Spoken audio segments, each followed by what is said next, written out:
Драги мои пријатели и пријателки, добро вечер, добре дојавте во уште едно издание. Ова е мојот Hausweis. Dankeschön, bitteschön, auf Wiedersehen, meine Damen und Herren. Да можам да се вратам дома. И нормално, не го злоупотребуваме, право од телевизија само до дома, ги почитуваме мерките на владата. Но, слична е ситуација, или барем е слична, во повеќето држави. Но, знаете како, кога Америка ќе кивне, цел свет качува температура. Каква е ситуацијата со економијата? Каква е ситуацијата во Соединетите Американски држави? Што е она што може да не очекува? Вечерва повторно огромно задоволство ми е да поразговарам директно во живо од Соединетите Американски држави со Виктор Трифуновски. Режи, ако може сликата и тонот да префрлиме. Тон немам во моментов. Добро вечер. Дали се слушаме? Добро вечер. Сега е перфектно. Виктор, драго ми е што се слушаме. Дали си добро? Одлично сум, фала на прашање. Поздрав до тебе, поздрав и до сите гледачи на Јади Бурек и ТВ Сонце. Види, многу логичен. Од влачното Чикаго. Значи ти си во Чикаго. Екселент. Да не се занимаваш со бизнис месарство. Се шегувам. Бидејќи беше Чикаго познат како... Уште е. Да, поздрави го мојот колега. Кажи му чао Дејан. Намести уште еден кадар да биде поинтересно, поубаво. Па во живо си се подготвуваме, немаме гајле, демистифицирана е телевизијата многу одамна.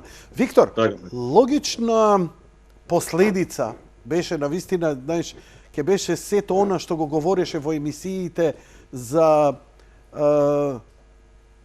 капитализмот, за либертанизмот, за слободниот капитал да се развива неспречено. Како? Слободниот пазар. Слободниот пазар. Но едноставно ти продолжуваше овдека да се мучиш со работа, со бизнис, со екзистенција и конечно направи еден потек кој сосема доликуваше на она што го говореше. Отиде за Соединетите Американски држави. Колку време си таму и како ти е? Па тука сум малце повеќе од година дена. Причините поради кои што заминав беа сосема други, меѓутоа никогаш не знаеш животот што ќе ти донесе, па така да сега сум со некои други амбиции. Ќе видиме што ќе биде од сето тоа. За мене, ако сакаш, може да правиме уште една емисија, меѓутоа кога малку од малку ќе подсредам некои работи, ќе подзавршам некои работи овдека, мислам дека би било интересно приказна да ме служи само здравие и мене и тебе и сите нас. Колку време си таму? Па од март 2019, значи колку ќе биде 14 месеца веќе. Почна од нула? Не од нула, него од минус. Значи, да. Тоа е она суштината за што збореше дека ова е тој простор кој ти дава шанса од ништо да почнеш да идеш нагоре. Да. Значи, Америка е најдобра земја во тој поглед. Значи, јас како имигрант сум имал шанси да отидам и во други земји, и сум бил во други земји, во некои европски земји, сега не сум живеел таму, меѓутоа сум видел како се приликите за бизнис, за вработување. Нормално секоја држава си има своји предности, не сакам да кажам дека западноевропските држави се нешто лоши, меѓутоа од аспект на доколку имате бизнис амбиции, доколку не сте дошле со тајкунските милиони од Источна Европа, мислам дека Америка е убедливо најдобра и убедливо на прво место од аспект за почнување на нов живот.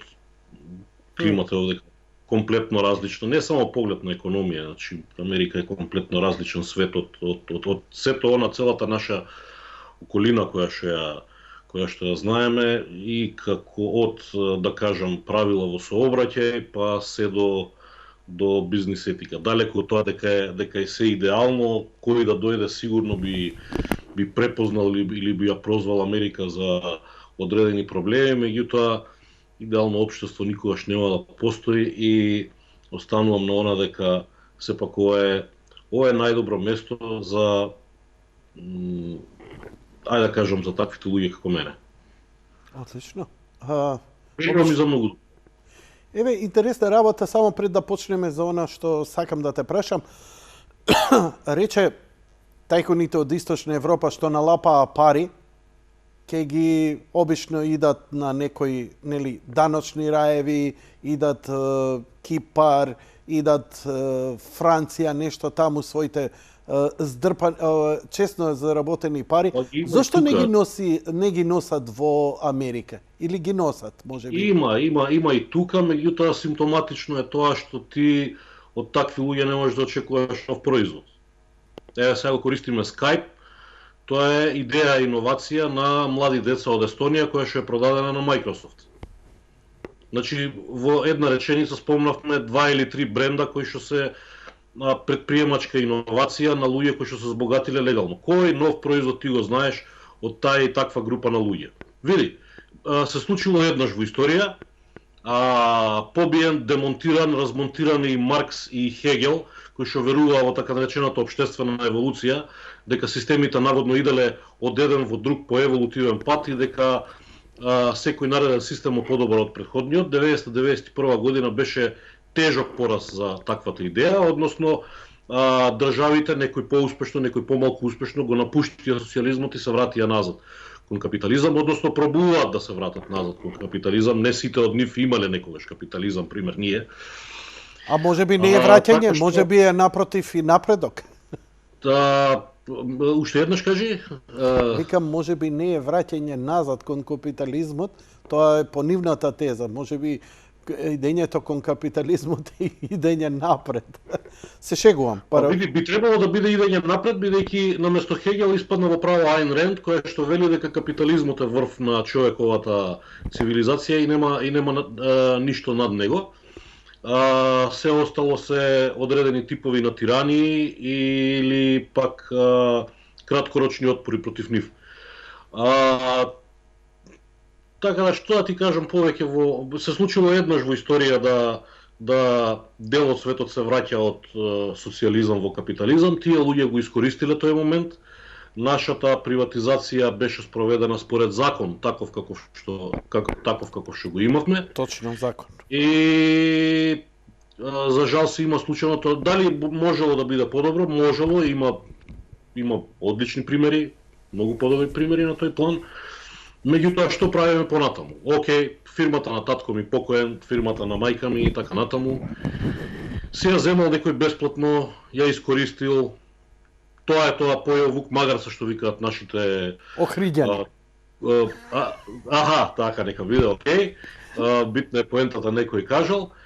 Меѓутоа, она што мене ме иритираше во транзициона Македонија, што ме иритира и денес, зошто мене ми измислуваш дозволи, зошто мене ме спречуваш јас да напредувам со своја фирма и да го градам својот сон, зошто мене денес во 2020 година ми измислуваш начини и сопки да не можам да создадам своја благосостојба, служејќи им на луѓето на пазарот.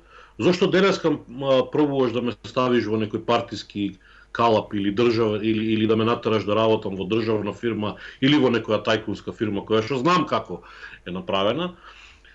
Зошто ги ограничуваш обичните луѓе да можат да растат, да просперираат, да создаваат своји производи или услуги, да создаваат своји фирми, да вработуваат нови луѓе, генерално да го збогатуваат нашето општество? Тој процес не се случува во Македонија или се случува со многу мал интензитет на некој ниво, што знам, кој што е далеку од задоволително за радикално да го промени животниот стандард во подобар правец. И тоа е сушност и самата идеја на капитализмот надвор од Марксовите, односно од марксистичките учебници, да секој еден човек поединец засебно ја гради својата не само својата екзистенција, туку и комплетно својата среќа во животот. Мислам дека постои, не е тоа заговор, не е тоа некој таен договор или документ или таен анекс на нашите политичари. Меѓутоа, резултатот е тој да нашите политички елити, некоја повеќе, некоја помалку, сега не навлегувам, не сакаат обичниот човек да почне да успева на пазарот. Зошто? Затоа што ќе се јави една маса од ново успешни луѓе кои што не зависат од никакви транзиции, од никакви тендери, нови вработувања ќе се јават кои што зависат од, карикирам, германски, холандски, англиски, индиски пазар, кои што и нив нема да можете да ги возите со овие приглупи флоскули кои што ги слушам децении наназад, со овие идиотски понижувања, ајде да го проголтаме уште ова, па ќе влеземе во рајот Божи, каде што сите ќе се препородиме. Сега малку ја карикирам и Европска унија, не дека сум против таквиот концепти, не мислам дека Европска унија е подобра варијанта од сите останати, меѓутоа во последниве години мислам дека плаќаме и нешто што се вика цена на таквата идеализација. Европска унија е шанса да го направите ова за кое што јас зборувам, меѓутоа никако и гаранција, а поготово не општество кое што треба да остане без критика или барем критички поглед. Чекај сега, лавината, водопадот од прашања да го смирам, за да го одиме до... Многу теми отворив. Не, апсолутно се согласувам со тебе, но ќе избегам од минатото, бидејќи 20 години ги слушав граѓаните. Граѓаните на Македонија ги имаат детектирано сите проблеми. Тоа е факт. Но она што им недостасуваше за сево ова што го збориш е што ништо не презема. На почетокот имаше некое движење синдикално нешто и така натаму да го спречат тој грабеж, но и тие беа без идеја кон што ќе води сето тоа, беа уште полесно изманипулирани од партиите, така што тоа е тоа. Например, за разлика од Чехословачка, која спогодбено се раздели, која таа приватизација направи на еден многу елегантен начин, каде што македонецот, секој македонец ќе ти рече ова држава не ја бива. 99%. И има причина зошто. А затоа честите ќе си ја сакаат и почитуваат, затоа што веќе имаме една цела генерација од падот на комунизмот, кои веруваат дека имало некако фер однос на институциите спрема нив. До некаде си во право, меѓутоа сети се на референдумот на 30 септември.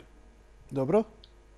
Значи, македонците се разочарани, сега зборам за најголемиот дел, меѓутоа, кога станува збор за Македонија како целина, не сите туку така радо плукаат и односно контекстот на не е ова држава претежно се однесува на нефункционирањето на институциите. Не дека не се сака земјата и тама работа. Јас сум бил во Чешка малку поодамна, кога Чешка беше во оној најголем подем 2000-2001 година, јас бев таму, и таму ќе најдеш многу сиромашни луѓе. Чешка е далеко од Германија, и таму ќе најдеш многу сиромашни луѓе, и таму ќе најдеш многу разочарани луѓе. Меѓутоа, има нешто што се вика менталитет кој што е граден со децении, па да не кажам и векови. Иако сум човек кој што верува во еволуцијата на менталитетот, меѓутоа не можеш ти да споредиш една држава средноевропска, поранешна австро-унгарска провинција со поранешна отоманска провинција, која што во првата деценија, па и нешто повеќе од транзицијата, беше обиколена, па и се случија еден куп војни или не знам како сакаш, или недефинирани некои судири со некои феномени кои што уште не можеме ни теоретски да си ги објасниме, беа ли терористи, не беа терористи. Да ти помогнам. Па не знам, санкции и така натаму, не е ни битно. Значи не збориме за исти прилики. Да, оние беа дури и позатворени до 90-та година, меѓутоа приказната таму и приказната овде се сосема различни. Мене Се во Чешка слагам. кога зборува Да го завршиме тој муабет, да не се отвараме таму. Само што ова мисла, во Чешка кога им зборев на луѓето против приватизацијата, ме гледаа накако што збориш, јас пред приватизација не сум знаел што е Јужно Овоше, тоа е прекрасна работа. Да, ама таму Шкода не е распродадена како старо железо. Дошол некој па ја проширил, направил подобар производ и така натаму. Така да тоа е таа разлика, да кажам, меѓу тоа поднебе и нашето. Не дека ние не можеме да станеме Чешка, меѓутоа да ти помогнам за да те вратам во Америка. Вака. Слетав му Европа. Се вика со словенец разговаравме и сега он па како сте ви, па викам тешко. Да, кај нас вака, кај нас онака, па ми каже, викам знам светли примери. Супер поминавте. Само викам историски. Дајте ни 50 години на нас македонците да промениме територија. Ние во вашето обкружување со Италија, Унгарија, Австрија, Хрватска ние име најдаун, што се вика у целото, а вие 500 години да ви дајаме во, викам, колку сакате, викам, што ќе постигнете со овие комшии што сега ги имаме. Види, не сме тоа да биде оправдување, меѓутоа тоа е силен фактор, тоа е силно наследство. Ние не можеме да го избришеме тоа во една транзиција од 2-30 години. И тоа не е само економски за системот, тоа и во менталниот склоп кај луѓето. И не треба луѓето да се омаловажуваат, ама треба да се охрабрат, да прават исчекори. Она што нам ни фали, тоа е луѓе не се охрабрува да влезе во предприемачки дух и нешто слично. Нешто што е, како да ти кажам, од мали нозе во Америка. Нема серија, детска серија, каде што они не се потикнати нешто да измисли, нешто да ччка, нешто да продава, да продава лимунада. Пази, ти знаеш архетипот. Лимунада и вестници е низ целата историја, а во последниве децении Макдоналдс. Значи, да продава лимунада пред куќата, малецко детенце, и заработило $2. Оно е потикнато од родители. Тоа кај нас не може се случи. Па и да се случи, ќе ти дојде полиција, ќе ти дојде уја, па кај нас баби ги отстрануваат од тротоари и така. Променета е Америка во последниве децении, под 16 години ни лимонада, ни вестници. Нема, значи променето е. Да. Кон што е променето, кон подобро или кон полошо? Па некои се работи променети кон не толку добро, дај да не. Некои работи не се онака нормално со сите изговори дека деца не смеат да работат, не било хумано и така натаму, иако тоа е широка тема за дискусија сега. Да, јас не сум за тоа деца да се смињаат во рудник, и меѓутоа мислам дека законот е пофлексибилен во одредени држави, овдека не е воопшто каде што сум. Да искоси треба да продава вестници, да продава лимунада, да работи у Макдоналдс. Тоа е во Макдоналдс можеш над 16 да работиш. Да речеме нешто, еве парафразирам. Таму се побудуваат оние први овакво, како да кажам, амбиции, па ова е лесно, можам и јас да направам вака, можам да направам и нешто поголемо и така натаму, не дека сите ги остваруваат тие амбиции, меѓутоа она што го кажува, она што традиционално се нарекува американски сон е се уште жив, без разлика што е под силна пресија, под чизмата на социјалната држава, зависи во која држава каде, меѓутоа се уште постои, се уште поприличен број на луѓе го остваруваат и заради него и доаѓаат. У Тексас. Тексас не отварај темата. Значи Тексас нема рецесија. Значи Тексас проаѓа низ. Чекај, пола луѓе сега, значи да почнеме од почеток, да не идеш директно на Тексас и рецесија. Да почнеме малце постепено, па да дојдеме до таму. Значи, опиши ми, ние цел свет во моментов се наоѓаме во една многу чудна и тешка ситуација, а тоа е под изговорот кој, прифаќаме реално дека постои болести, дека мора да се направи тоа што се прави. Америка во овој момент е една од земјите со најголем број на смртни случаи. Опиши ми ја прво каква е ситуацијата, бидејќи знаеш кај нас дека веќе сме во полициски час, не работи приватен сектор 90%, значи ситни дуќанчиња, луѓе што се занимаваа со ситен бизнис и преживуваа, угостителско-туристичкиот кој вработува сигурно едно 200.000, помеѓу 120 и 200.000 луѓе е тотално шатдаун и да не идеме со анализа за Македонија. Каква е ситуацијата во Соединетите Американски држави по тоа прашање? Што функционира, ограничување на движење, правила и прописи, она што ти го гледаш и како тоа се одразува на економијата е вториот дел кај што ќе објасниш. Да. Прво морам да кажам дека Америка има, веројатно тоа е причината за, според мене. Јас не сум многу стручен да зборувам, меѓутоа ситуацијата онаква како што е, не треба да си Бог знае колку стручен за да ја опишеш. Во Америка според уставот никој не смее да ви забрани никакво движење. Значи нема право било каква власт федерална или државна или локална да ве затвори дома, да ви каже ако излезеш надвор добиваш казна. Тоа не смее да се случи. Чекај, тоа се случи во Лос Анџелес, Родни Кинг, кога националната гарда излезе на улиците за немирите, за претрпување. Тоа е третиот амандман, тоа е кога е физичката безбедност загрозена. Не разбираш? Значи тоа е сосема друг случај. Овдека се работи за превентива. Значи ова е како превентива, никој не извадил оружје, никој не ја загрозил директно безбедноста. Ама загрозено е здравјето? Загрозено е здравјето, меѓутоа самиот уставен суд кажа дека не смее владата да го попречува движењето на луѓето. Јасно. И веројатно поради тоа ситуацијата експлодира. Њујорк ти е најразвиен, најфреквентен град, најфреквентна точка на светот.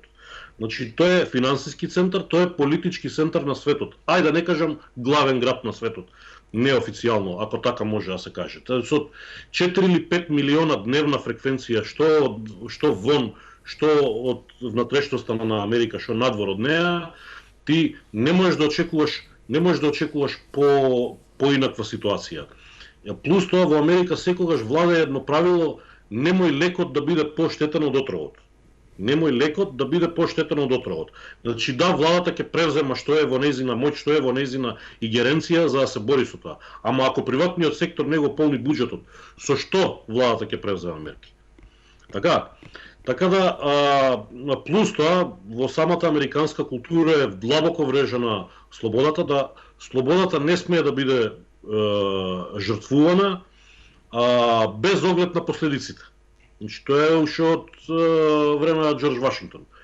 Тоа се однесува и на слободата, сега не сакам да ширам темата, меѓутоа кога збориме за слободата и слободата да поседуваш оружје, и слободата да поседуваш приватна собственост, не смеат тие слободата на движење во конкретниот случај, не смеат слободите да бидат жртвувани во име на било како физичко. Тоа го свативме. А има ли некакви ограничувања полициските? Сега. Ова сака да го кажам. Значи затворени се државните установи, аспект на локална самоуправа, државни школи, државни болници, затворени се државни библиотеки, карантин овдека не дека не постои, меѓутоа Повтори, не те разбрав, училиштата не работат? Не работат. Добро. Не работат. Државните училишта и повеќето приватни, карантинот овдека се сведува на некој апел, на повикување на лична одговорност, на собствена одговорност, супермаркетите воведуваат ред, не пуштаат повеќе од тројца да влезат одеднаш, треба да излезат тројца за да влезат нови тројца. Како ти кажам, од прилика така функционира Америка во овој период, или барем во најшироката околина каде што сум јас. Њујорк е малце по-строго, таму да кажеме веќе има и регулативи и за приватниот сектор, меѓутоа ситуацијата веќе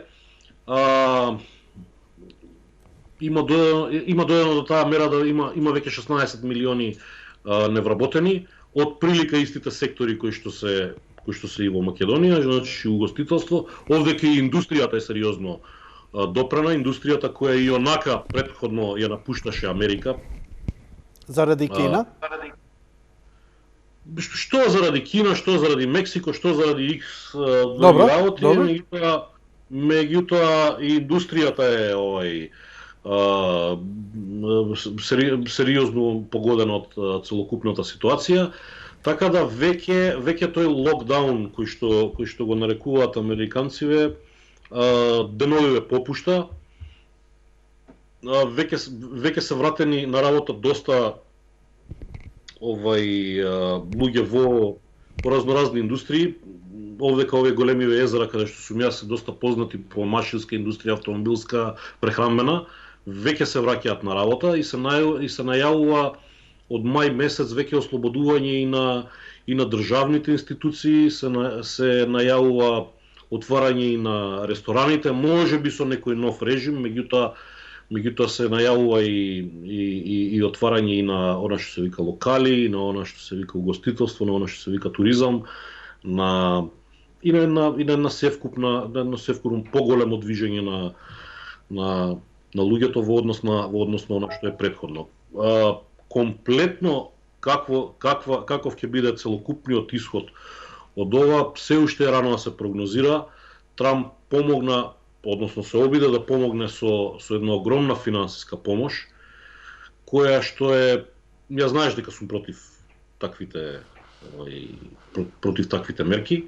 Тие 2,5 трилиона долара буквално се ново отпечатени и сигурно ќе удрат врз курсот на доларот, односно врз куповната моќ на самите американци, поготово на сиромашна Америка. Меѓутоа, он најави помош за секој американец по $1,200. Сега 300, и тоа не се помогнати сите. Ама ајде да кажеме дека се сите. Дали е тоа еднократно и колку што читав, само не знам дали е еднократно, а второ ќе добијат оние што се даночни обврзници и нивните деца. Даночни обврзници до 75 или до 80.000 долари. Значи, оној што редовно си го платил данокот минатата година, си добива пари од буџетот, 1000 или 1200 долари, почнаа да ги добиваат, околу мене, луѓе кои што ги познавам. Мислам дека е еднократна, ама да кажеме, решил да ги помогне со 1200 долари, тоа ти е 400 милиарди долари за цела Америка. Ја вршат таа. Ајде да е повеќе кратно, по 2 тоа се 800 милиарди, по 3 тоа се 1200 милиарди. Друга половина до 2,5 трилиона на кого? Така. Значи се знае дека тие ќе завршат во големите банки, претежно во големите банки, еден помал дел можеби во индустријскиве гиганти. Меѓутоа што е според мене целиот овој феномен кога ќе го споиш со одредени други точки кои на прв поглед се да кажам одвоени од целава оваа игра, Америка должи многу пари на Кина. Моментално долгот на САД е од околу 25 трилиона долара, 25 или 26% го поседува Кина. Годишниот ануитет кој што го отплаќа Америка кон Кина веќе дојде до 300 милиарди долари. Тоа е целокупната одбрана и образование на Кина, го плаќа Америка. Сега, не сметам дека е ова некој заговор, меѓутоа е логичка последица која што Америка на некој начин ја користи. Колкав е буџетскиот дефицит во Македонија? Мислам дека скоро пола буџет не може да го напуни владата. Горе-доле слична е ситуацијата, можеби не половина, меѓутоа горе-доле е слична ситуацијата во повеќето европски држави, па и во повеќето држави ни свет. Од кој ќе побараат кредит? Што по тебе се предвидувањата, што ќе се случува и кој што ќе иде? Може ли да влеземе во шпекулации сега? Дека економијата е отворена шпекулација, меѓутоа со дебела логика позади нејзе. Значи сите овие држави кои имаат огромни буџетски дефицит ќе се задолжат кај американските банки. Односно кај Америка. Не онолку колку што Америка е задолжена кон Кина, меѓутоа нивниот долг ќе расте. Како се раздолжуваат овие држави кон Америка, така Америка после тоа ќе се раздолжува кон Кина. Односно ќе се направи има шанси, односно се гради еден должнички круг кој што почнува со овие 2,5 трилиона долара кои што ги отштампа Трамп, односно поголемиот дел од тие средства. Добро, и што конкретно можеме да очекуваме? Можеме да очекуваме голема рецесија, можеме да очекуваме голема депресија. Дали тоа значи дека ќе гледаме, мислам, ај сега малце као сценаристи на филм да бидеме. Што е worst case сценарио, например, спрема тебе, ако ова, што е планот, што ти сметаш дека овдека може да успее, што нема да успее, мислиш ли дека Дончо може ова махерски, како и до сега, да ги преобрати работите во корист на Америка, ако е добро кај Америка, дали тоа значи дека е добро и за остатокот од светот? Тука се некои прашања, кај би сакам да те наведам на тенок лед. Да, значи, полека рестриктивните мерки во однос на оваа изолација олабавуваат и... А олабавуваат? Барем овдека. Така, тоа ми ова е податок. Да. Ова е податок. Значи некои држави очекуваат во мај, некои држави очекуваат најдосна до 4 јули или да почнат со олабавување на овие. Значи протестите се поголеми и се помасовни. Какви протести? Чекај. Протести имаше во Мичин. Чекај, ќе зборим ај за шпекулацијата, па ќе идеме за протестите. Да. Ајде, значи оние сектори кои што се погодени во овој момент, тоа е енергетскиот сектор, транспортниот сектор и, да кажеме, онаше индустријско производство. Првите два се очекува да пораснат во периодот негдека мај-јули. Значи, многу скоро. Останатиот сектор се очекува да почне со раст негдека или во летниот период, или од септември натаму. Меѓутоа, она што е симптоматично е, еве да кажеме, ова што ми се обидувам дали да почнам од сектор по сектор или за ситуација во глобала, бидејќи многу е симптоматично што се случува. Еве ќе почнам на ваков начин. Многу од ломовите кои што настанаа не се последица на тоа што пазарот настрадал во овие и вакви околности, туку се последица на претходните регулативи кои што не се предвидени за ваквата ситуација. Пример, тие негативната цена на нафтата. Добро. Во нафтениот бизнис, значи колку и да звучи ова, колку јас постирав некои слики кои што сум ги сликал по бензински пумпи, нафтата падна на 75 центи од галон, преведено во македонска цена тоа е 10-11 денари од литар бензин, не дизел, бензин, 10-11 денари. Меѓутоа, економијата, како и парата, има и друго лице. 17 милиона луѓе работат во секторот енергетика, така што неисплатливоста на нафтата не е баш добра по пазарот на труд. Има една работа, дали е точна, велат дека луѓе ќе речат, па ако толку паѓа, запри го производството, но тука има една цака дека запирање на производство е многу поскапо и многу попогубно од што рестартирањето. Ја не знам технологијата, но многумина економски експерти рекоа дека најлошо што може да се случи е да запре. И затоа танкери седат полни со нафта и така натаму и така натаму. Да, значи прво целиот проблем е почнат уште од Џорџ Буш стариот.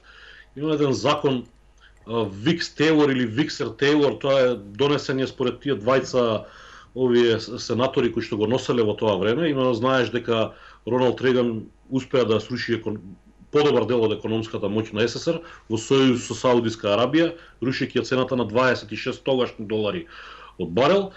И сега, кога почна цената на нафтата да расте, Джордж Буш стариот рече ајде да не збеснат премногу со цена на нафта овие нафтениве компании, издаде регулатива со која што се ограничуваат нивните капацитети за складирање. Значи, има таму една таблица пропишана од одделот за енергетика, која компанија, зависно од незината големина, колкави резерви смее да има за складирање на нафта. И им ги намали, им ги редуцираше за да не можат да купуваат огромни количини на нафта да складираат и со тоа да извршат нели Што тоа значи од денешен аспект? Во тоа време зголемената побарувачка на нафта ќе донесеше до огромни цени. И он им ги намали. $200 имаше предвидување, што не се случи. И он им ги намали тие овакво, како се вика, тие резерви, тие капацитети и потоа после него председателот Клинтон не само што ги намали, туку и Клинтон и Буш донесоа закони со кои што мораше да има одредена задолжителна резерва под која што не смеат да паднат. Аха, добро. Стратешка резерва, добро. Бидејќи они немаат државни резерви како ние што имаме, претпоставуваме дека нашите се.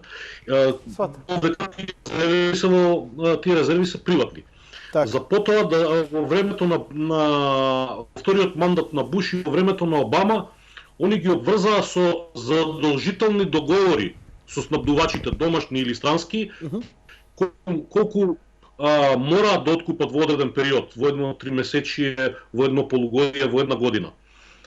И овие работи сега создаваат проблем. Доколку не беа обврзани да купуваат онака како што налагаат државните регулативи, доколку беа компаниите слободни да ги зголемат своите капацитети оноку колку што нивните пазарни предвидувања, денеска верувам дека немаше да дојде до негативна цена на нафтата. Може би паѓала вртоглаво повторно. А што тоа значи, еве, во целава ситуација на едно согледување и шпекулирање, што ќе доведе ова со економијата во Америка? Еве, ги детектираше неколку сегменти, рече убаво дека има тука, со нафтава одлично објасни, но што да очекуваме? Што е сликата во стаклената кугла која гледаш? Светот гори, светот се распаѓа, тотален колапс економски или постепено некако ќе излеземе? Што е она што тука најмногу луѓето поставуваат прашања? Не си должен да им го дадеш точниот одговор. Затоа те молам, шпекулирај слободно, никој нема да те прозве заради тоа. Види, од една страна пазарот на труд овдека доби 16 милиона нови невработени и сигурно дека цената на работната рака нема да остане иста. Тоа е, да кажам, проблем кој што ги мачи обичните луѓе. Втора една работа е одлагањето на отплатата на кредитите. Значи, овдека банките кажаа дека секој американец има кредит за автомобил или за отплата на куќа или Океј, го знаеме, го детектираме и тој проблем. Но што ќе се случи? И банките рекоа до јуни месец не мора да ни ги отплатувате ануитетите. Проблемот е што во јуни месец треба да ги отплатат сите 3 или 4 претходно заостанати со зголемена камата која што не кажуваат за колку ќе биде зголемена. Значи, ова е еден од прашалниците кој што не знаеме до каква нова ситуација ќе доведе. Значи, можно е да се јави, уште еден талас на конфискација на ова, како се вика, на куќи и на станови од страна на банките. Како што беше 2008 и 2011? 2009 повторно да падне цената на недвижностите, повторно и градежниот сектор да биде постфестум зафатен, па градежници, тишлери, молери, не знам ти што, да останат без работа. Чим они останат без работа, они се големи корисници на секторот финансии, поготово делот на осигурувања. Таму може да има одредени падови. Така да ова рушење на картите не знаеме која, како да кажам, или ова рушење на сиглите не знаеме се уште не знаеме кој свет сигли ќе бидат повлечени и кој дел до каде ќе падне, односно ќе се распадне. Мислиш ли дека тоа може да доведе до онаков пад на берзите на акциите како што беше пред 10-12 години? Можно е. Да. Можно е и такво нешто. Но тогаш интересна работа. Ако споредиме, еве и големата депресија, например, кога се случи 30-тите години, она го потресе светот, но го потресе претежно западниот свет.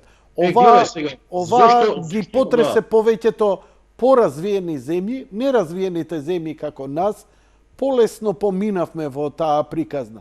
Но, бидејќи во овој момент имаме една цела низа на слична економска ситуација и рестрикции што ги имаме, нели, како у Америка, така и тука, кај нив само тоа ќе биде мега, мислам дека од оваа следна економска криза, мене инстинктите од она што сум го научил од тебе, сум го видел историски, дека ќе го опфати сега овој пат цел свет и ќе нема место за бегање. Тогаш ако се бегаше од Америка заради ситуацијата, ќе се отидеш у некој даночен рај, па ќе преживееш. Сега ќе нема такво нешто на планета, бидејќи туристичкиот сектор, ако му пропадне во Америка, собере куферите пари што му останале и ќе отиде на друго место, но нема каде. Бидејќи туристичкиот сектор на целава планета е подкачен. Не знам, одредени индустрии на целава планета у сите земји. Да ускокнам Да, те молам, јас сакам да те охрабрам да шпекулираш уште. Момент кој што е многу значаен сега и да кажеме во наредниве 4-5 години, тоа се курсевите на валутите. Значи, курсевите на валутите и движењето на капитал би можело да биде сериозно загрозено. Зошто? По кризата, која што беше 2008-2009, кризата беше 2008, главните ломови беа 2009, сакаш овај грчки банкрот, сакаш проблем со евро и така натаму. Прво, не можеш да ги сведеш на исто рамниште, бидејќи тоа време имаше многу препукувања, кои се причините за кризата, кои се причините за презадолжувањето, дали биле банките премногу или премалку регулирани, што се случувало со берзите, што се случувало на пазарот на недвижности во Америка, во Европа. Денеска факторот е еден. Нема, тоа е шатдаун што го предизвикува владата, некаде повеќе, некаде помалку, и епицентарот е тој, еден. Кој ќе наставда и што ќе се случи од тие валови, да кажеме, тоа понатаму е предмет на анализи, предмет, ако сакаш, и на... Ова е многу интересна поента. Кога имавме економски кризи, тие се случуваа, нели, од одредени фактори во одредени места и ваму и таму. Овој пат кризата е наметната заради виша цел, нели, здраве, да се зачува животите, со тоа што доаѓа од владите. Ние немаме некоја природна криза на пазарот да се случувало заради... Не крак на Wall Street или Nasdaq или не знам кој така изненада, туку владите излегоа и рекоа седете си дома по секоја цена. Цената е ја сега. Ама колкава ќе биде на крајот, нели? Е големо прашање на кое што пробуваме да одговориме. Не е твое, но што можеме, еве, историски, сега би те префрлил, историски ти имаш одлични знаење.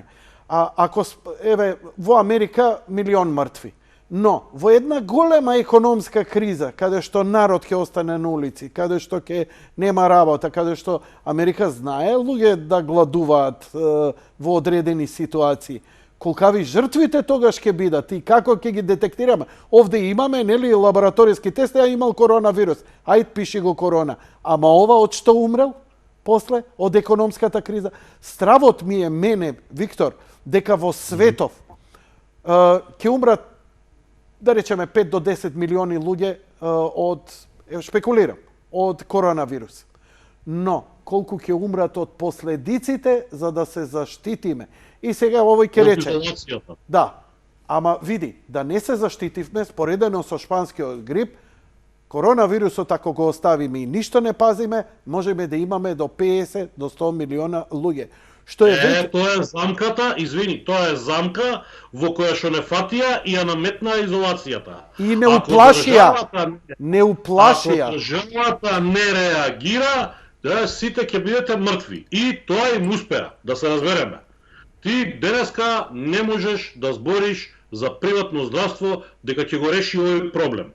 Без разлика што Виктор сега ќе ти наброи 10 случаи како приватното здравство решило многу поголеми проблеми од fucking коронавирус, да ми извиниш на муабетов. На францускиот, пардон, my French се вика. Така. Без разлика на сето тоа, луѓето си проголтаа дека мора да шетаат со брњици и дека мораат да се клањаат на секоја политичка будалаштина која што ќе ја склепаат луѓе седнати во фотелја, со ветување дека животот ќе им бил подобар, односно дека животот моментално им е загрозен. Сега, дали да одам, сакам да ги кажам примериве на справување со пандемии многу пострашни низ историјата. Значи, кој е тој, која е таа изолација, која што ја уништи како се вика, туберкулозата, која што ја уништи чумата и колерата, која што го уништи тифусот, која што ги уништи сите оние чуми на предкапиталистичка Европа. Добро, ама тогаш немаше толку многу луѓе. Немаше таква комуникација како денеска. Немало таква комуникација, меѓутоа денеска живееме нели во поразвиено општество и поголемата и развојот на комуникациите би требало да донесе и развој на медицината. Јас одамна поставувам прашање, ако е државната медицина супер, зашто не ја победи чумата на 20 век? Разбирате, односно чумите на 20 век. Меѓутоа тоа прашање е ирелевантно. Значи, сите овие болести се победени тогаш кога здравството било 100% комерцијализирано. Тогаш се појавува кох, тогаш се пронајдени прво самите вируси, бактерии, самите микроорганизми, тогаш е најголемата поплава од пронајдоци на лекови, тогаш е најголемата поплава од пронајдоци на многу други работи кои што го подобруваат животот и стандардот на луѓето. А и во овој момент приватни фирми и компании ја бараат и вакцината и лекот. Па види, сега и прашање и колку се приватни. Излегла приватна компанија и му рекла на Трамп дај ми толку и толку милиона. Тоа баш извини не е приватен сектор. Разбираш? Добро, се извиним, па ме кинеш, ја таман мислев ги фалиш приватниот сектор. Добро. Види, не го бранам по секоја цена и тајкуните се приватњаци, што ги зборевме пред малку, ама немаат врска со слободниот пазар. Доналд Трамп е без влакна на јазикот за вакви работи. Што од неговите говори, искажувања и спроведување на економски некакви мерки, иако има и популистички, нели, со чекчето што го плаќа, една моја пријателка па од Њујорк ми пише, вика, ќе го добијам чекот. Ја работам у банка, мене стварно не ми требаат $1300, али вика ќе си го урамам чекот за веки веков, пошто си го обожавам човекот. Но, што чувствуваш ти дека бидејќи он со неговата неформалност, но пред се не политички, туку пред се менаџерски пристап кон работите, што мислиш он како ќе постапува, кон што ќе иде и што најавува од сето тоа што го дознаваш ти? Најавува генерално сите најави се дека за кратко време ќе ги укине сите овие блокади. Сите овие блокади, сите овие ограничувања поврзани со коронавирусот. Дали тоа ќе биде во период од 2 месеци или во период од 6 месеци, останува да видиме. Меѓутоа, тоа е она што најчесто го збори, тоа е она што воглавно го збори. А втора една работа во корист на Трамп е целата оваа ситуација поврзана со коронавирусот. Значи, он испадна во право дека Кина е лош дечко во меѓународните односи, он испадна во право дека кинеската влада знае да лаже, дека кинеската влада е нетранспарентна, не дека кинесите се лоши, Меѓутоа, секоја една влада која што владае недемократски, која што нема опозиција, зошто не би се однесувала бахато? Зошто не би криела податоци? Трамп, ако се обиде да се крие податоци, има опозиција, има новинари, ќе го расчеречат. Го черечат за многу побанални работи, за ова главата ќе му ја отскинат. Вербално збориме, нели? Во Кина ваквиот систем не постои во политиката и во медиумите. Он докажа дека комунистичкиот режим во Кина може да има негативен импакт, негативен удар и врз Америка како држава и врз остатокот од светот и испадна во право. Плюс на сето тоа додего дека до пред коронавирусот Америка имаше навистина еден задоволителен економски раст, поприлично брз како за една високо развиена држава. Стапката на невработеност кај латиноамериканците и кај црнците дојде до историски рекордно ниско ниво, така да реториката дека он бил расист е падната во вода, поготово за афроамериканската, за поголем дел од афроамериканската. Но зошто се протестиве сега низ Америка? Тоа е окей, фала ти. Извини што те кинам, сакам што е можно повеќе да излечам од тебе. Да, протести има против ограничувањата, против се што е поврзано со превентивни мерки против коронавирусот. Значи, кој сака да биде сигурен, нека седи дома, кој сака да ризикува, јас сакам да ризикувам, по можности да умрам. Виктор, време е по една цигара да запалиме, на прозор, кафе малце, да си направиме јас и ти. Јас да запалам цигара, зборам. Ти да се напиеш чајче, витамин С, сокче, нешто, а мене ми треба пурата една, Трамп пура да испушам и да го продолжиме разговорот за неколку минути, би можело така? Може. Значи, ќе збориме за малку за Тексас и малку за овој домино ефект што може да ги зафати земјите или виз верса, што можеме да очекуваме, например, ако падне економијата во Кина, како што и е падната и така натаму и така натаму. А од друга страна, од друга страна, Безос во моментов е најбогат човек на планетава. Амазон заработи за 3 месеца 75 милиарди долари. Заради нарачките онлайн. 40.000 работни места. Тоа никој не го кажува. Океј, ќе збориме за тоа веднаш по кратката пауза. Биди ми така.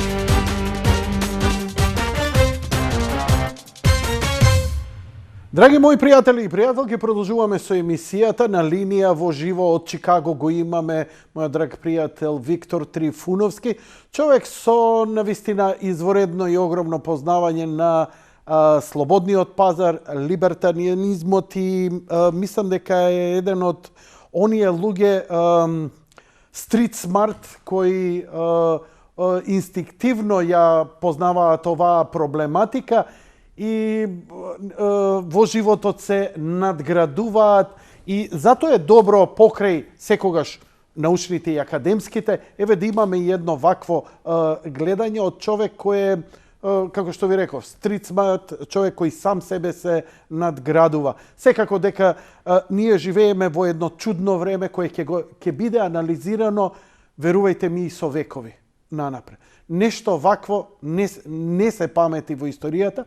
И јас сакам да ги со Виктор се обидувам да исцедам што е можно повеќе во шпекулација. На што можеме да се надеваме? Нормално, никој нормален не може да ти даде одговор затоа што тера инкогнита е ситуацијава. Имаме економска криза која не е спонтана, туку е иницијализирана заради одредени состојби. Што они ќе донесат отпосле, како тоа и така натаму, има толку многу непознати фактори, што е добро еве вака луѓе кои ќе ти посочат, па може би ете, знаеш, кога луѓе ја дознаваат ситуацијата, се јавува некаква креативна спонтаност. Точно е дека некогаш имало, како што Виктор спомна, дека имало колери, чуми и така натаму. Луѓето оделе во карантин да не се гледат, например, во времето на Њутон, но сета таа ситуација нив креативно ги развивала да наоѓаат вакцини, да наоѓаат лекови, да се подобрува животот, хигиената, градежништвото, становите, како да се подигне квалитетот на животот. Ако некогаш најголема смртност во историјата на цивилизацијата беше инфекцијата, верувајте ми дека најмногу луѓе до 20 век умреле од инфекција, но после златното доба на слободниот пазар кој се развива во Соединетите држави, што се излегуваат милиарди нови производи, иницијализации, квалитетот на животот на целата планета се подобрува. На некој начин може да се каже дека Америка, како еден добар полигон на најдоброто Европа, го воздигнува на едно уште повисоко ниво, затоа што Европа тоа не може да го постигне заради историското бреме што си го влече, ројалити, неројалити, вакви правила, онакви правила. И на сето тој креативен еден цел кој мора да бега од Европа заради глад, заради немаштија, заради болест, доаѓа до една експлозија. Златното доба во периодот на капитализмот од Виктор Научив е негде ка 1818-19 век. Така беше, Виктор?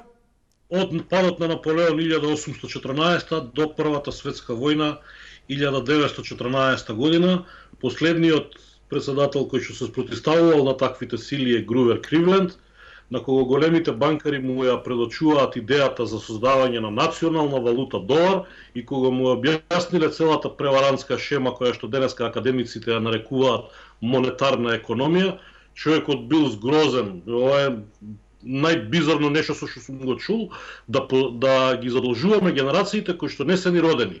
Следен пат ако ми дојдете со вакви идеи, сите у затвор. За жал дошол Рузвелт стариот и работите отишле во обратна насока.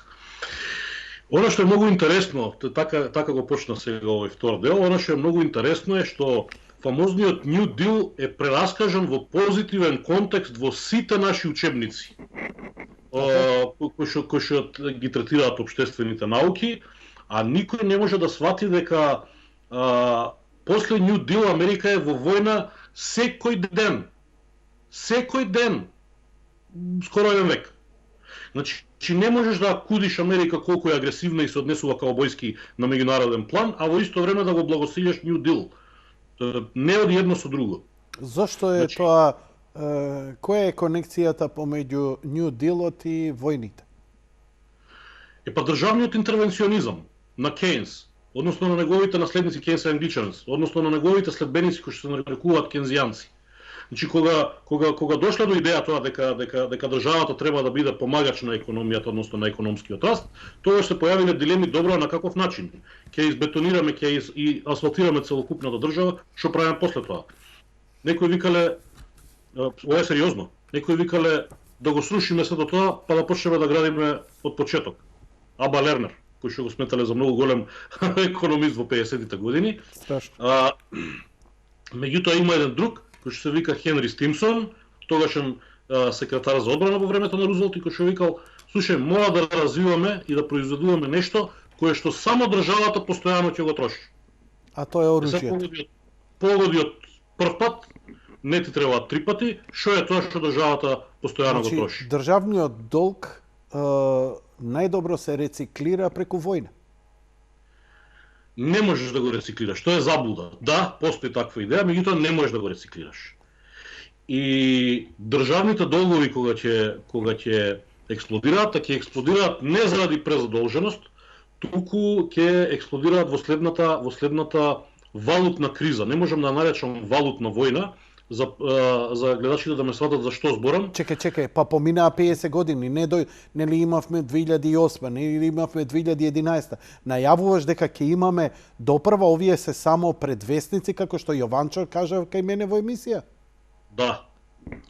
Значи, во еден момент, пазарите ќе почнат да престануваат да ги зимаат овие валути, да ги купуваат масовно овие валути, кои што се се помалку стабилни.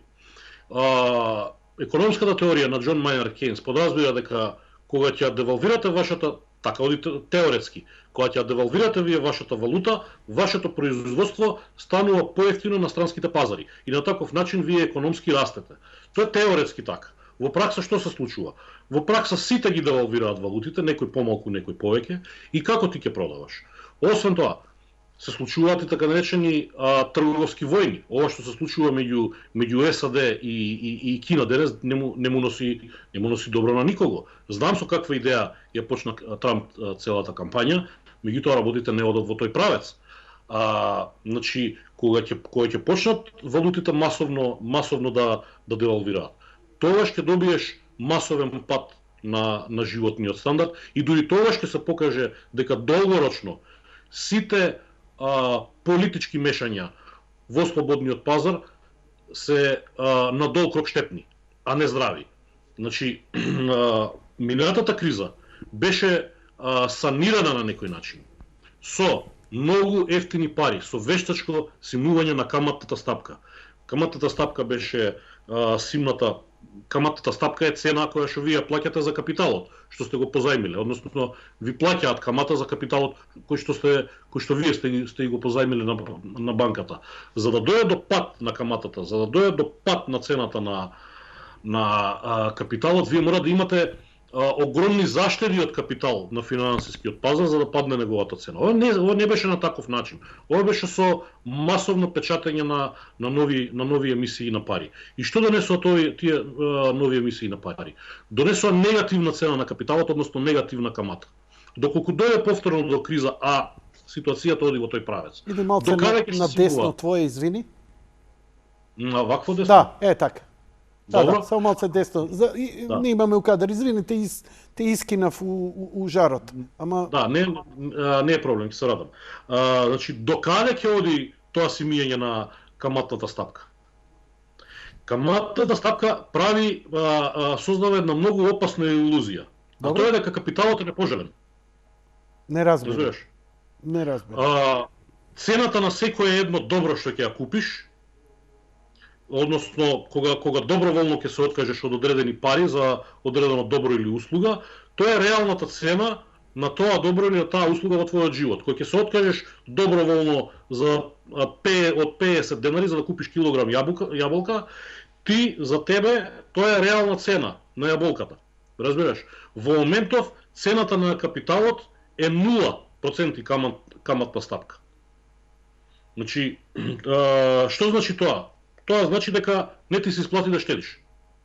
Не ти се исплати парите да ги ставаш во банка. Односно на се помалку и помалку луѓе им се исплати парите да ги ставаат во банка.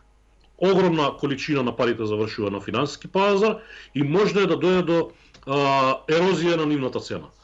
Во овој момент доларот никој не престанува да го купува од две причини. Првото е несигурноста на еврото, односно и на самата Европска унија, да не отворам нова тема, меѓутоа еврото е под силен политички притисок на... И моментално денар евро е 55-6 денари, скоро се приближува до долар евро. Ова не сум го знаел, ова е за мене ново. Па ова е нешто ново, ми го пратија, нема време да го проверам, но дека цената на доларот расте кај нас.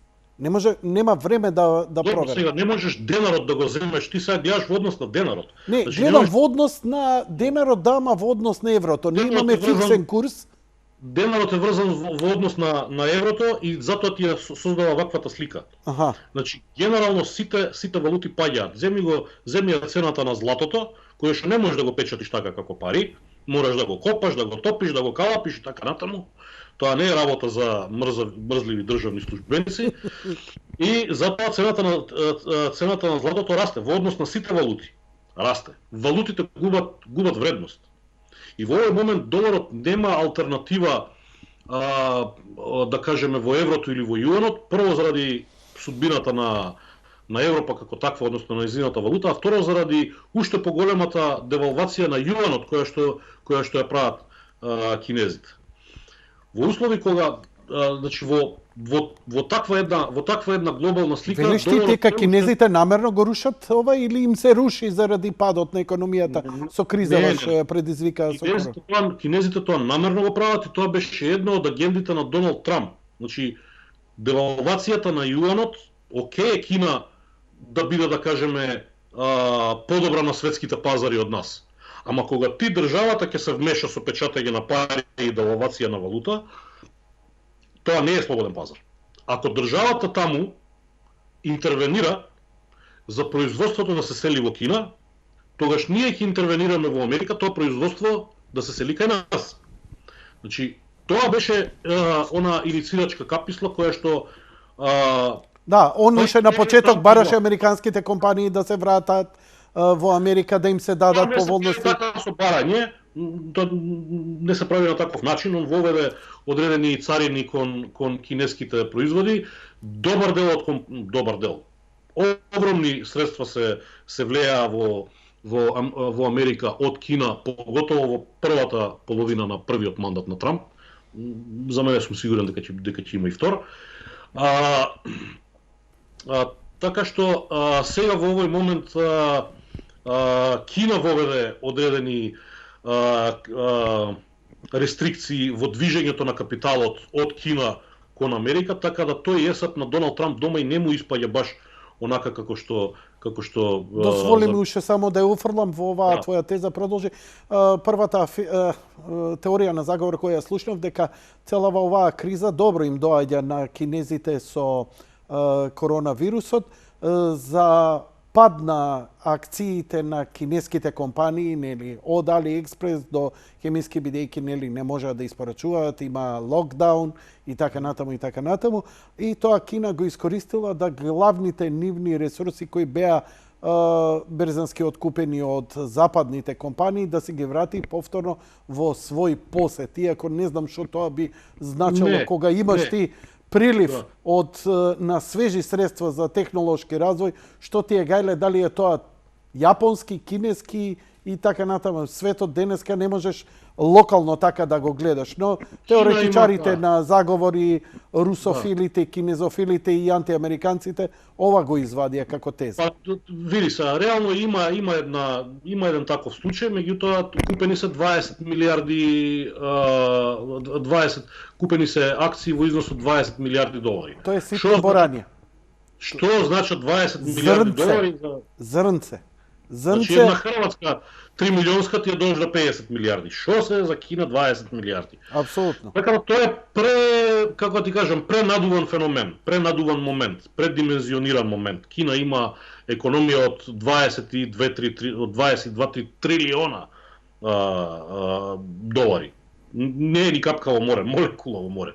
Така да тоа е дефинитивно нешто што е предимензионирано. Добро. И ни останува сега, значи, економските мерки можат да водат кон сеопшта депресија и падот на валутите. Кога велиш падот на главните валути, ако почнат они да паѓаат, што тоа значи, еве, например, за нас, за Македонија?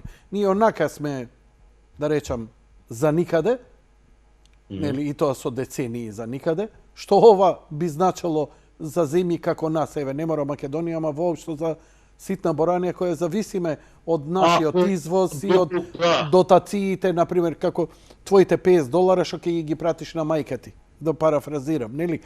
Бидејќи пола буџет го пополнува диаспората со испраќање на дознаки во земјата. Подсетиме после тоа за диаспората уште нешто да ти кажам, уште еден муабет, меѓутоа во прво ти одговорам на ова. Доколку падне куповната моќ на најразвиените држави кои што ги знаеме, Македонија е најголем извозник во Германија.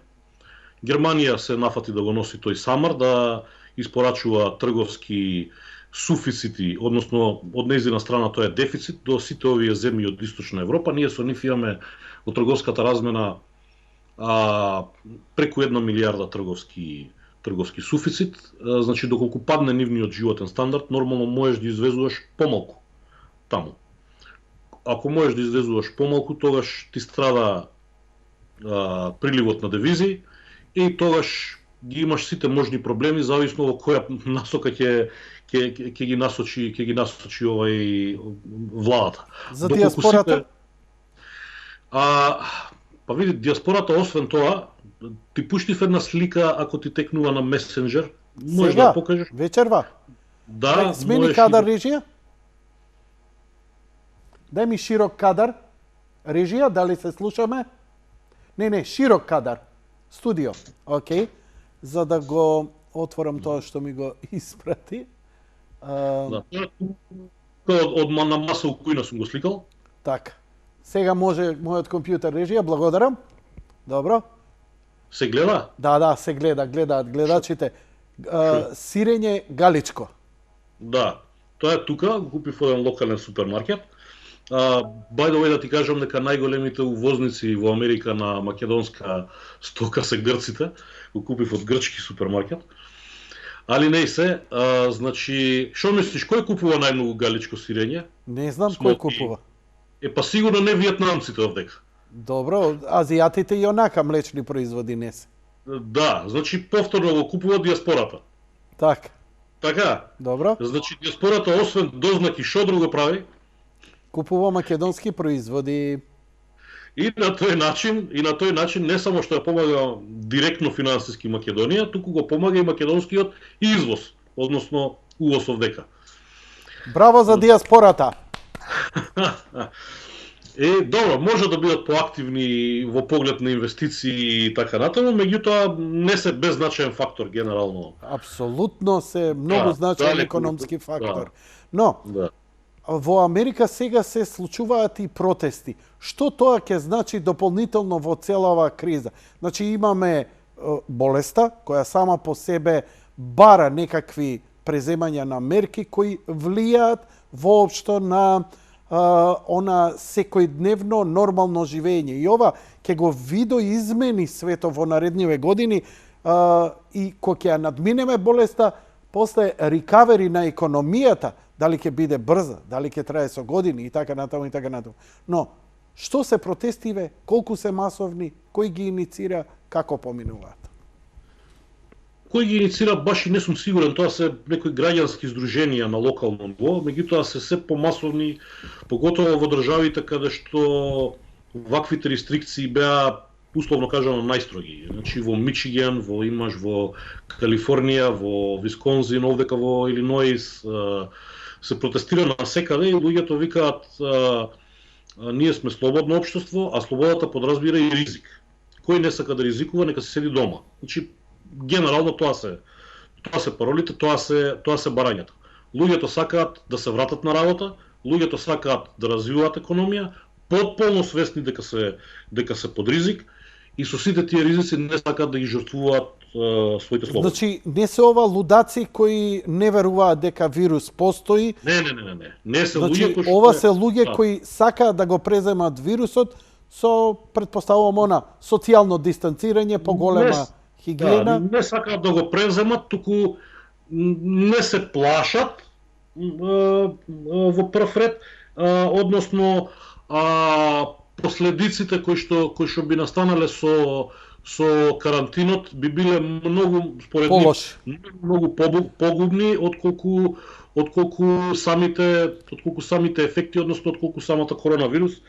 Тоа е и мојото на фобија дека короната и да не ја спастриме, ќе не економски, ќе не економската короната нема и да не ја се пазиме од короната нема да убие толку многу луѓе колку што нарушената економија може да убие економската депресија. Значи ти веќе имаш во Америка збориме луѓе без работа, луѓе да гладуваат, луѓе да умираат на улица. Така. Тоа сме го виделе историски. Секако сме видели и од шпански грип да умираат. И сега на вага ставаме од коњот или змијата, како да сме како човек. Има една ТВ Блейс. Магарето или змијата, добро. Да. Либертаријански телевизии има овдека, тој нив обично знам да ги гледам кога имам време. Глен Бек е вака многу интересен водител, поранешен водител беше на Fox News и извади една статистика според која домашното насилство и алкохолизмот се зголемени за 500%. 500%. Тоа не можеш поинаку да ги наречеш освен како жртви на карантинот. Самоубиствата зависно од која држава има држави каде што 100% се самоубиствата зголемени. Да не зборам за антидепресиви и така натаму и така натаму. Така да карантинот не ти е 100% заштита дека ти нема да имаш никаков проблем. Тоа е една од идеите која што ги тера луѓето да вршат притисок, тој притисок не е партиски, да кажеме. Како изгледаат тие протести, каде ги има, колку се масовни, дали се зголемува бројот? Најмногу ги има Мичиган, Калифорнија, Мичиган. Тоа районовта големиве езера ти е Висконсин, Илиноис, Индијана, Мичиган, Охајо, тука ги има најмногу. Доле Калифорнија ги има, Флорида, Џорџија видов некој, Џорџија е југоисток. Она што јас го имам гледано е претежно во овие држави. Сигурен сум дека има такви случувања и по другите места.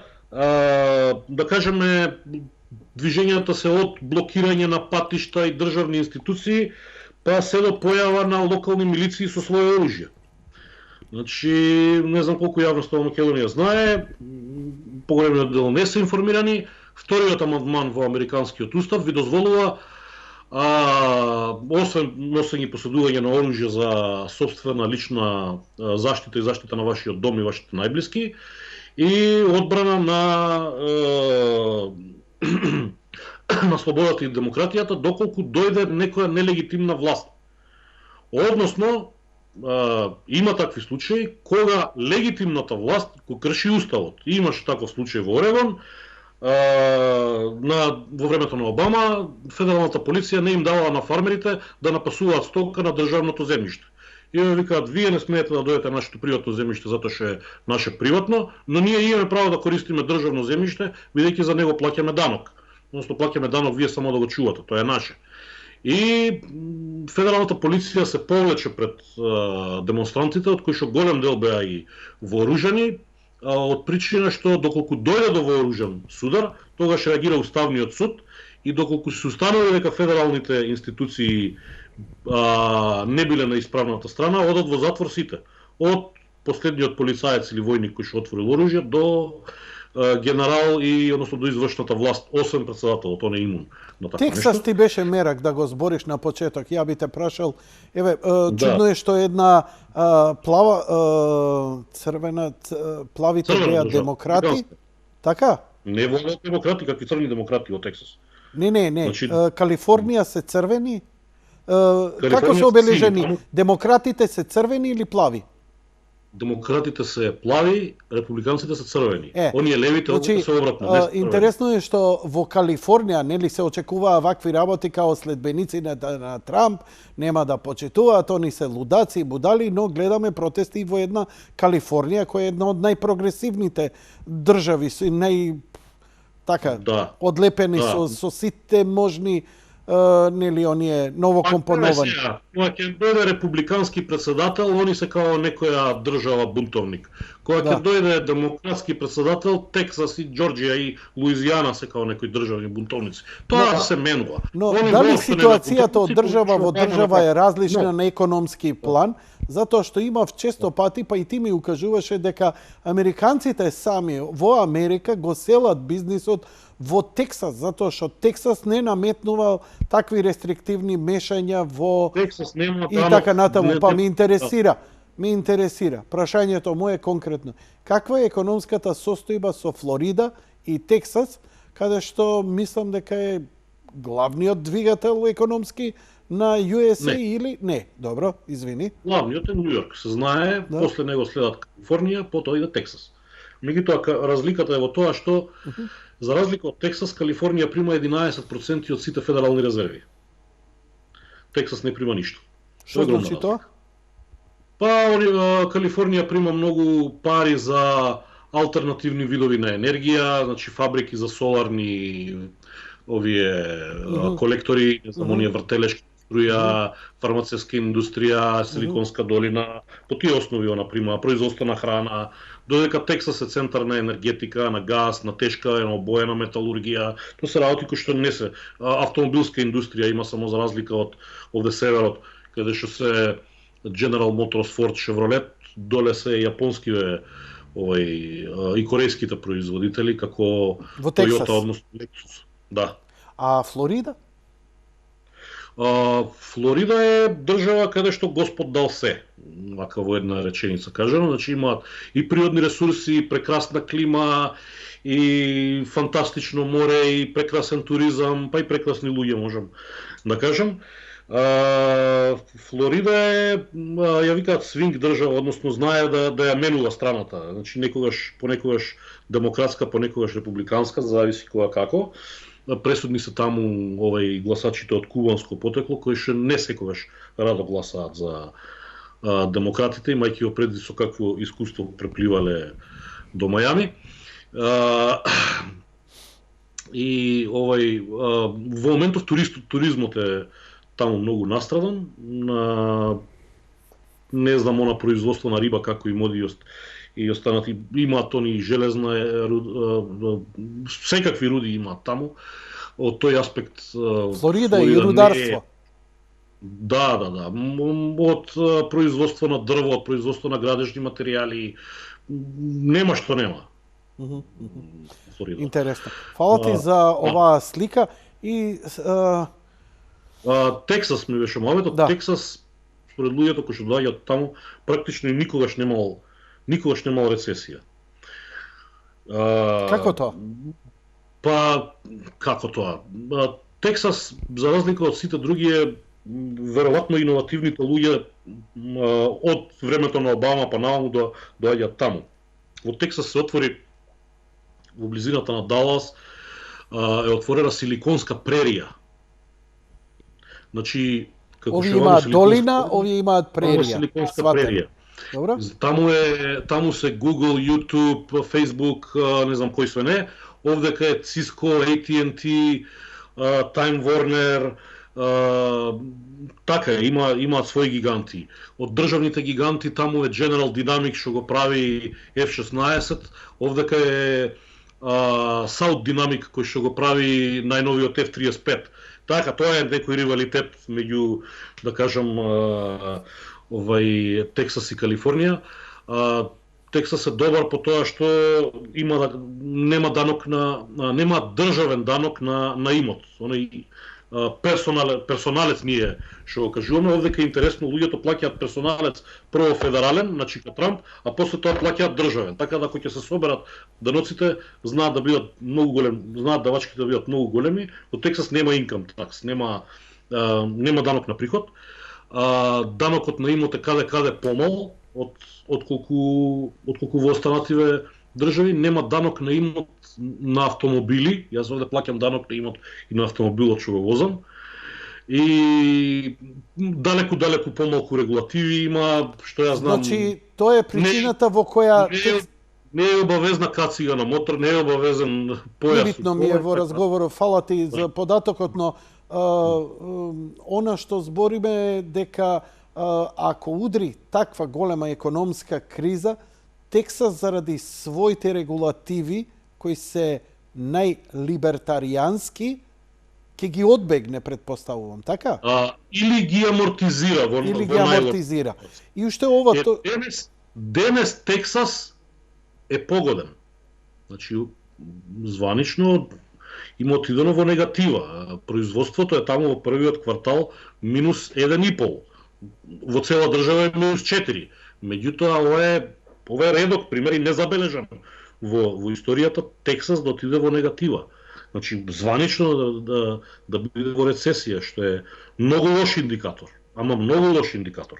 Што значи, твоите гац не ти зборат дека не очекува весела иднина. Да, значи поминува подобро отколку остатокот Америка или од повеќето. Не, ја те прашувам за воопшто дека ситуацијава ќе се влошува. Тоа мислам дека негативниот импакт ќе биде само во мај месец. Тоа е мое лично мислење. Дај Боже. Тоа е мое лично Дај мислење. Боже. Имам само едно... глобално мислам дека тоа ќе биде малку поразлично, бидејќи има држави кои што се банкрот и на различен начин ќе биде менаџиран тој банкрот. Јас спомнав дека едниот од начините е да се задолжат и со енормно задолжување да го премостат овој период, меѓутоа бидете спремни, Македонија е таква земја, бидете спремни во иднина да слушате приказки за, во наводници, нереален курс на денарот, што значи тоа е еуфемизам, тоа е академски израз за најава за печатање пари. Значи, освен буџетот и пензискиот девалвација. Огромна дупка. Збори за девалвација на денарот. Па тоа ти е исто, Јанко, кога ти... Печатање пари и девалвација е исто. Мене знае само што ми беше, дека девалвацијата единствена која ја памтам за да се спроведе, имавме меѓуетнички конфликт 97 година. Нападот 97 дента кога девалвираше денарот, Бранко Црвенковски ги испрати трупите во Тетово и Гостивар за симнување на знамињата. А 80 години инфлацијата како заврши? Не заврши со Анте Марковиќ. Заврши со војна. И да не идеме со ред други примери. Значи, тој што има намера... На крај... Немаме време, извини. Не можам уште... Да. Окей. Крај на емисијата. Должам само едно прашање, имав од еден гледач. Не знам колку држи муабетот, долго му е прашањето. Ти обиди се што е можно пократко да го одговориш, нешто спомна преска.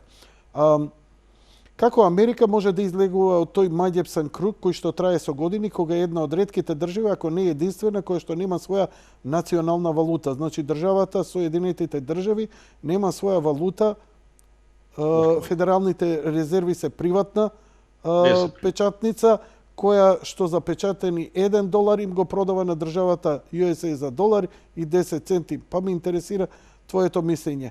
Расчисти му дилемите на почитуваниот гледач. Значи, прво, федералните резерви не се приватни. Добро би било кога би биле приватни, бидејќи јас мојот производ не би дозволил да девалвира, поготово јас не би го девалвирал. Значи, Америка кога имала приватни пари, таму од Џорџ Вашингтон па се до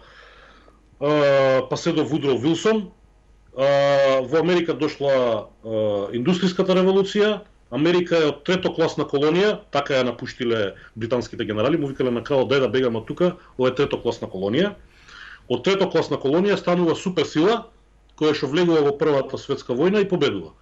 Значи, кога доларот би бил приватен, тогаш политичарите не би се играле на ваков начин со него. Отидете на крајот на краиштата на сајтот на Федералните резерви и видите која поседува. Не поседува никој, таа е државна, и ја водат 7 директори, од кои што 4 номинира Сенатот, тројца, од кои што еден е директор. И овој ме зачуди затоа што знаев дека Федералната банка е приватна, формирана уште од времето на Џорџ Вашингтон, не знам тој и тој евреин. Значи тоа се формирани 1913. Те молам, расчисти го уште еднаш ова, да го извадам како видео за овие теории на заговор. Федералните резерви се формирани 1913 година со указ на тогашниот председател. Доларот е државна валута на доларот е државна валута на САД и на него пишува Property of United States of America и единствено законско средство за плаќање на територија на САД. Значи, национална валута, државна и национална валута.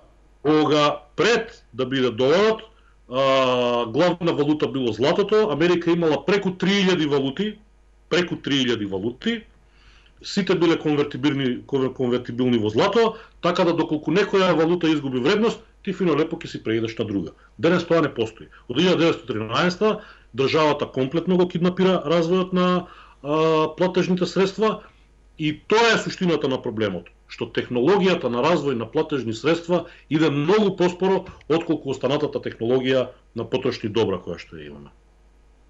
Виктор, ти посакувам добро здравје, ти благодарам на оваа економска лекција, делува импресивно, делуваш авторитетно, колку си во право, апсолутно издржано звучи се во ова и ќе ми биде задоволство да ги читам реакциите околу деталите, околу се во ова. А ја би те замолил за едно месец дена, бидејќи очигледно во јуни ќе биде големо прекршување, да го преживееме мај и да видиме што ќе донесе јуни, па едно твое согледување не само Америка, туку и кај нас што ќе се случи. Ти благодарам, поздрав до тебе, чувај се, друже. Поздрав и до гледачите, поздрав до цела Македонија, се најубаво. Почитувани гледачи, тоа беше се за вечерва. Благодарам за вашето внимание, лека ноќ и пријатно.